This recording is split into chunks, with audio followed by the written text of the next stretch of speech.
الصلاة والسلام عليك يا إمام المجاهدين.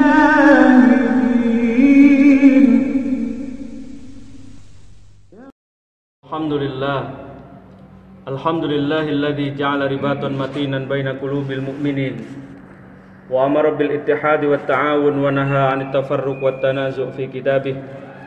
أشهد أن لا إله إلا الله وأشهد أن سيدنا ونبينا محمدا عبده ورسوله. اللهم صل وسلم وبارك على سيدنا محمد وعلى آله وأصحابه أجمعين. أما بعد فيا أيها المسلمون اتقوا الله حق تقاته ولا تموتن إلا وأنتم مسلمون. فقال الله تعالى في القرآن الكريم: أعوذ بالله السميع العليم من الشيطان الرجيم. بسم الله الرحمن الرحيم. يا أيها الذين آمنوا اتقوا الله ولتنظر نفس ما قدمت لغد واتقوا الله إن الله خبير بما تعملون.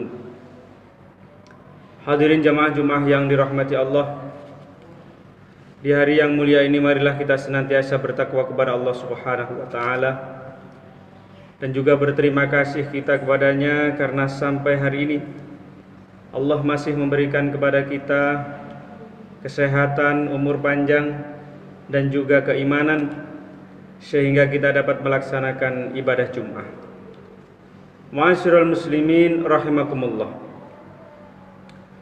Di antara maksiat lisan adalah mencaci seseorang, khususnya umat Islam, atau melaknatnya, melecehkannya, atau mengatakan setiap perkataan yang menyakiti hatinya tanpa ada alasan yang secara syar'i. Rasulullah sallallahu alaihi wasallam bersabda, "Sibabul muslim fusuq", yang artinya mencaci orang muslim adalah kefasikan. Hadis riwayat Bukhari. Mencaci, melaknat saudara muslim adalah bukanlah sifat seseorang mukmin yang sempurna imannya. Sebagaimana ditegaskan baginda Nabi sallallahu alaihi wasallam, "Laisal mu'min bit-ta'an walal la'an walal fahish walal badhi", rawahu Ahmad wa Tirmidzi wa ghairuhuma. Seorang mukmin yang sempurna imannya bukanlah seorang pencaci, pelaknat, bukan pula orang yang berkata keji dan kotor. Diriwayatkan dalam riwayat yang lain, Rasulullah bersabda, "Al-muslim man salimal muslimun min lisanih wa yadih." Muslim yang sempurna imannya adalah seseorang yang beragama Islam, yang muslim kepada muslim lainnya, selamat dari gangguan lidah dan tangannya. Ma'asyiral muslimin rahimakumullah. Oleh karena itulah marilah kita senantiasa menjaga lidah kita, mulut kita. Jangan sampai menjadi sumber bencana bagi diri kita sendiri maupun orang lain. Lidah bisa menjadi bencana bagi diri sendiri, karena jika kita tidak hati-hati, ucapan-ucapan yang haram dan mengandung dosa akan meluncur dari lidah kita. Imam Al-Ghazali menuturkan, lidah adalah nikmat yang agung, bentuknya kecil, tapi akibat yang ditimbulkannya bisa juga sangat besar. Hadirin rahimakumullah, dengan sebab lidah seorang anak bisa bertengkar dengan kedua orang tuanya. Dengan sebab lidah bisa menjadi perceraian antara suami istri. Dengan sebab lidah, kerusuhan dan huru-hara dapat meletus di mana-mana dan meluas kemana-mana. Dengan sebab lidah, seorang bisa membunuh teman atau tetangganya, bahkan saudaranya. Dengan sebab lidah, bisa saja terjadi kekacauan memporak-porandakan seluruh penjuru negeri. Dan dengan sebab lidah, bisa jadi kita kehilangan sesuatu yang sangat berharga bagi keutuhan sebuah negara, yaitu persatuan dan kesatuan. Ma'asyiral muslimin rahimakumullah. Suatu ketika sahabat Abdullah bin Mas'ud radhiyallahu an mendaki Gunung Sofa. Setelah tiba di puncaknya, beliau memegang lidahnya sembari berucap, "Wahai lidah, ucapkanlah perkataan yang baik, niscaya engkau beruntung. Diamlah dari perkataan yang buruk, niscaya engkau selamat. Lakukan itu sebelum engkau menyesal. Sungguh, aku mendengar Rasulullah sallallahu alaihi wasallam bersabda, "Aksar khotoya bani Adam min lisani." Sebagian besar dosa dari kesalahan manusia itu bersumber dari lidahnya. Hadis riwayat At-Tabrani.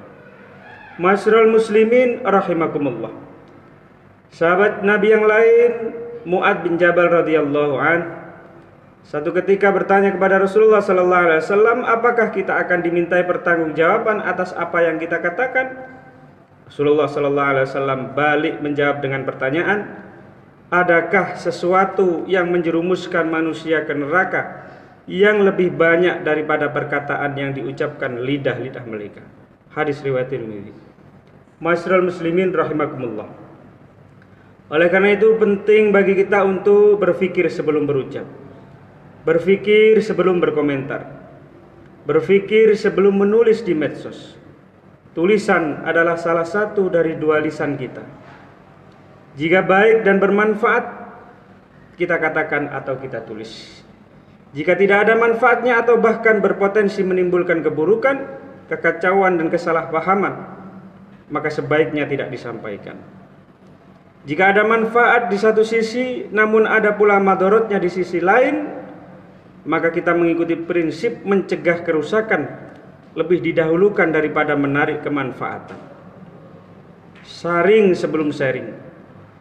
Tidak setiap yang terfikir kita ucapkan. Tidak setiap kejadian kita komentari. Maka hati-hatilah mengomentari sesuatu yang tidak kita pahami tentang ilmunya. Masyarul muslimin rahimakumullah. Menjelang pemilu kada ini, marilah kita menjaga persatuan dan kesatuan. Marilah kita turuti aturan-aturan sebagaimana ditetapkan oleh pemerintah. Karena itu berita merupakan bagian dari agama. Athi'ullaha wa athi'ur rasul wa ulil amri minkum. Taatlah kepada Allah dan Rasulnya, juga taatlah kepada para pemimpin-pemimpin kalian. Oleh karena itu, tahan setiap ucapan atau komentar yang berpotensi memecah belah persatuan dan kesatuan. Beda pilihan boleh, asal jangan saling memaki. Beda pendapat boleh, asal jangan saling membenci. Kritikan boleh disampaikan, asalkan tetap menjaga kesatuan dan kesopanan, kesantunan dan kesopanan.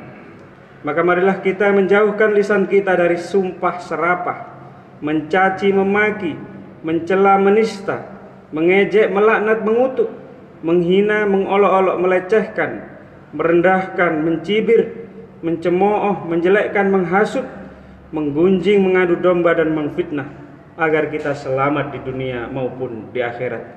Salamatul insan fi hifdzil lisan. Karena keselamatan manusia itu pada dasarnya terletak bagaimana dia menjaga lisannya. Mudah-mudahan Allah senantiasa melindungi dan memberkahi kita semua. Amin ya rabbal alamin.